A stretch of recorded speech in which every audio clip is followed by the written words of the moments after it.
बारंबार नमोस्तु नमोस्तु नमोस्तु शिलक देव के चरणों में इक्षामी इक्षामी इक्षामी। गुरुदेव, मेरी जिज्ञासा आपके आशीर्वाद के चमत्कार से है। गुरुदेव, मेरे बेटे की शादी पक्की हुई और मेरे देवर अमेरिका से आए।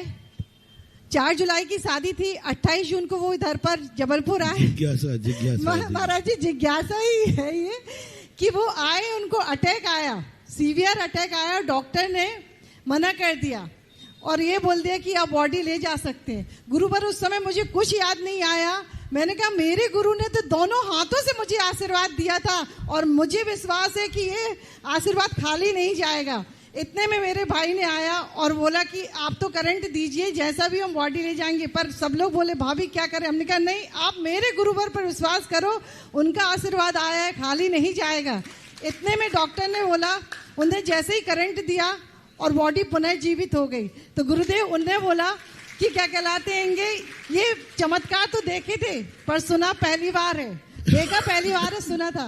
पर इतने में गुरुदेव जब ऑपरेशन हुआ तो उनका ब्रेन डेड हो गया, वो कोमा में चले गए। इतने में आपका आशीर्वाद आया और आपके मुख से जो उनके कानों में नमोकार मंत्र गया और उनका ब्रेन और सारी चीजें वापस हो गई। तो गुरुदेव, क्या मेरी सच्ची भक्ति, अपने गुरु के प्रति सच्ची आस्था का प्रतिफल है क्या गुरुदेव?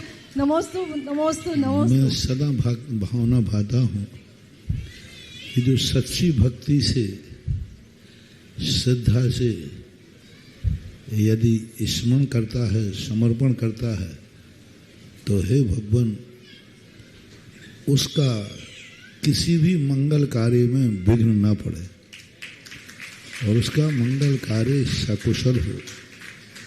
तो मैं तो तीनों टाइम भगवान की वंदना करने में 1 नमोस्तु 3 नमोस्तु करता हूँ। एक भगवान के लिए करता हूँ, एक अपने लिए करता हूँ और तीसरा नमोस्तु सारे जगत के लिए करता हूँ। 3 नमोस्तु का पहला नमोस्तु तो भगवान, आप भगवान हैं, आप धन हैं, आपको बहुत बहुत नमोस्तु।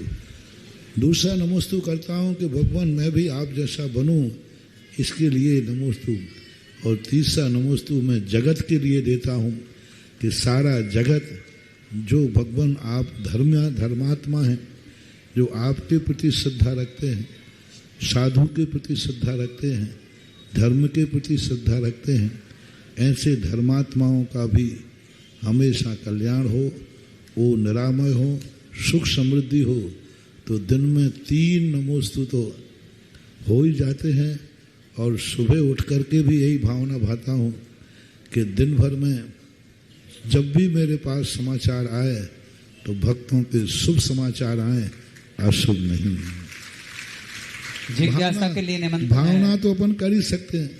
प्रातःकाल उठ करके भाई कोई भी भक्तों के यहाँ से समाचार आए, शुभ आए, अशुभ भी आ सकते हैं, आते हैं, लेकिन भावना तो किसकी करना चाहिए? शुभ की भावना करना चाहिए।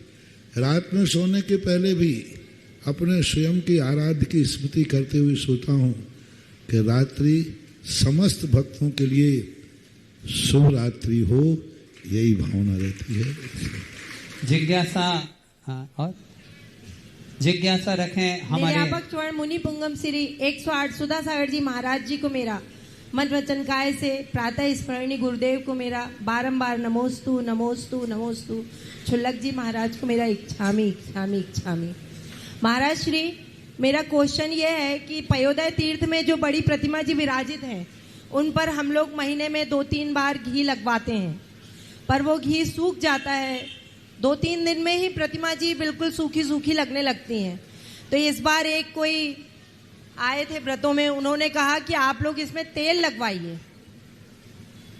हाँ, तेल का अर्थ होता है, घी क्या है, सूख जाता है और चिकट भी जाता है जी। तो तेल पूजा के रूप में नहीं लगा रहे हैं, अभिषेक के रूप में नहीं लगा रहे हैं, औषधि के रूप में।